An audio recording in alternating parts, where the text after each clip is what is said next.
Welcome to The Explainer. Today we're diving into something pretty cool, a short, really targeted yoga practice. It's designed as a tool you can use anytime to help manage and shift a low mood. Let's break down how it actually works. You know that feeling, right? We've all been there. Just feeling down, a little stuck, maybe just blah. So the big question is, what can you really do about it in the moment? When you've only got a few minutes, is it actually possible to change how you feel? Well, the practice we're looking at today is basically a first aid kit for your mood. We're going to pull it apart piece by piece so we can understand not just what you're doing, but the why behind every single step.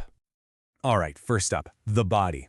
When you're in a low mood, it often shows up as physical tension, doesn't it? You feel it in your shoulders, your back, your chest. So the very first step is simple. Get moving, to consciously let go of all that stored up tension.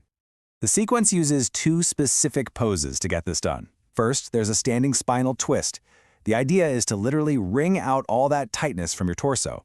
And right after that, you've got a gentle back bend, the half-wheel pose, which does the opposite. It creates a feeling of energy and openness across the front of your body. So why these two moves? Well, there's a really smart logic here. The twisting physically loosens up the back muscles, right where we tend to hold our stress.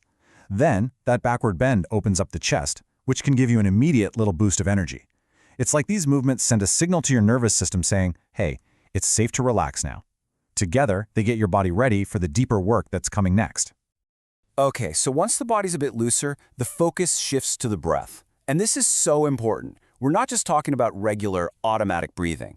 Here, the breath is used as a very precise tool to directly change your energy and your emotional state. And this shows two very different ways to do that.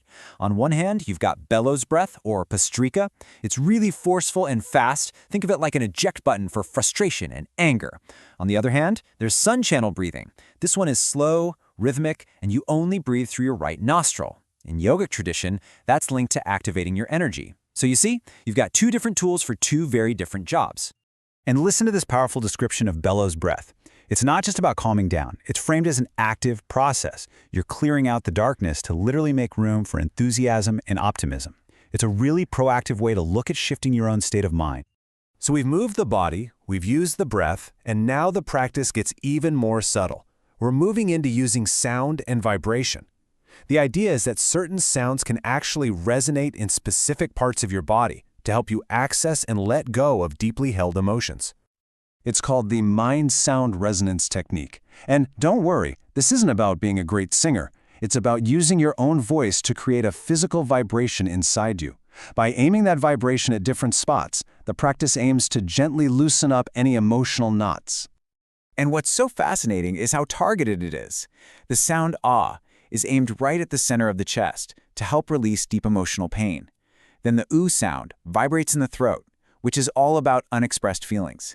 And finally, that humming M sound resonates at the top of your head to help you connect to a sense of inner peace.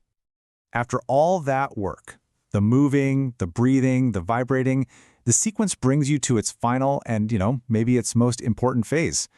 This is where you stop doing all the things and you just start to absorb.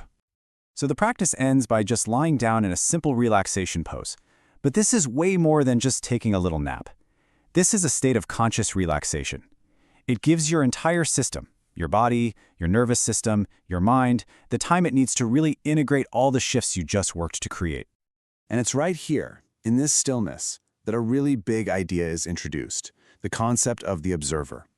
This is the part of your consciousness that's always steady, always constant. It's the part of you that just witnesses. It watches the endless changes in your body, your breath, and your thoughts, but it never gets swept away by them. And this, right here, is the key insight of the entire practice. It makes this profound distinction.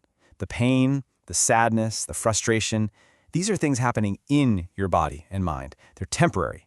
But you, the steady, unchanging observer, you are separate from all of that. You remain untouched. So, when all is said and done, what's the big takeaway? Well, beyond all the practical techniques, the ultimate tool this practice gives you is a powerful shift in perspective. So here it is, your whole toolkit, all in one place. You move your body to release tension. You use your breath to shift your energy. You use sound to release deep emotions. And, most importantly, you learn to connect with the observer, that part of you that's steady through it all. And that really brings us to the final thought. This yoga practice might only last a few minutes, but that awareness of the observer, well, that's something you can carry with you all day. So the real question isn't just about what you do for those few minutes, but how you choose to carry that steady, centered awareness into the rest of your day.